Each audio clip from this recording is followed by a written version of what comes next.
Hi, I'm Danny Abe, executive producer at 343. And this year at E3, we're really excited to announce Halo Anniversary to the world. We wanted to give an example of campaign, so we used Silent Cartographer to really highlight some of the exciting features we're developing for the game. And now we want to share this with the rest of the world. So this is really your chance to get a behind-the-scenes peek at what we're doing with Halo Anniversary. Hope you enjoy. Okay, so let's dive right in and take a look at Silent Cartographer. This is exactly the same demonstration we gave to the press at E3. In fact, this is exactly the same build. So the exciting thing is that this build has come a really long way since we showed this at E3. It's kind of funny for me to look at it now and say, hey, the game looks much better now. So the first thing you're going to see immediately on the fly-in is the graphical upgrade. I mean, the game looks fantastic. We spent a lot of time really lovingly bringing this into the current generation and, working very hard to make sure that this looks like a current generation title, something everyone can look at and just say, wow, this game looks fantastic.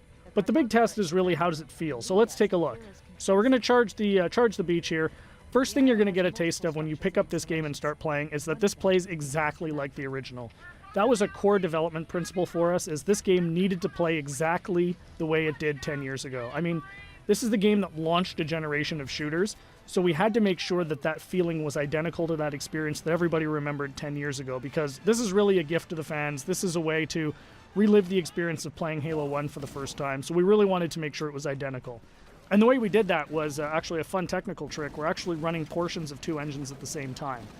So the underlying code, the code controlling how the game feels, how the AI reacts, all of that stuff, is a lot of it's the original Halo 1 code, and that was really the best way for us to ensure that the game played exactly the same as it did 10 years ago.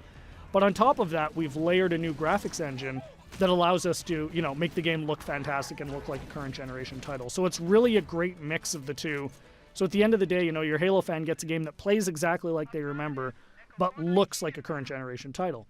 We get some other benefits from this as well. As I said earlier, and I say this all the time, the primary goal for this game is to make sure Halo fans can relive the experience of what it was like to play 10 years ago. And one of the big tools we have in our box to do that is Classic Mode. So what's Classic Mode? At the touch of a button, you can swap back and see how the game looked 10 years ago. So here it is. This is, Halo 1 10 years ago.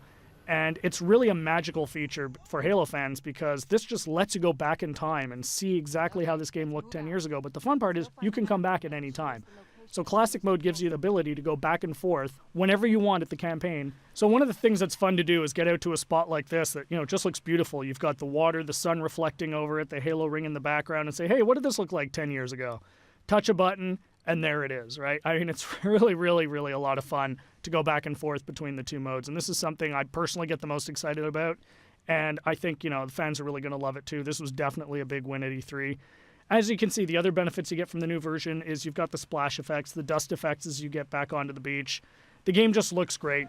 The other thing that's fantastic is, for the first time, we're going to have co-op over live for the campaign. So you can hop onto the Warthog with a buddy and just plow through this game and, start mowing down grunts and elites and, just team up with a friend. Get on, go, hook up on live and play through the campaign together. And, we think people are really going to love that too. I often say, what would Halo 1 be without the Magnum? And, of course, the Magnum's back. Everyone remembers that fantastically overpowered pistol that just enabled you to walk through and just mow through hordes of enemies. Tremendous amount of fun. So, we're excited to bring that back as well.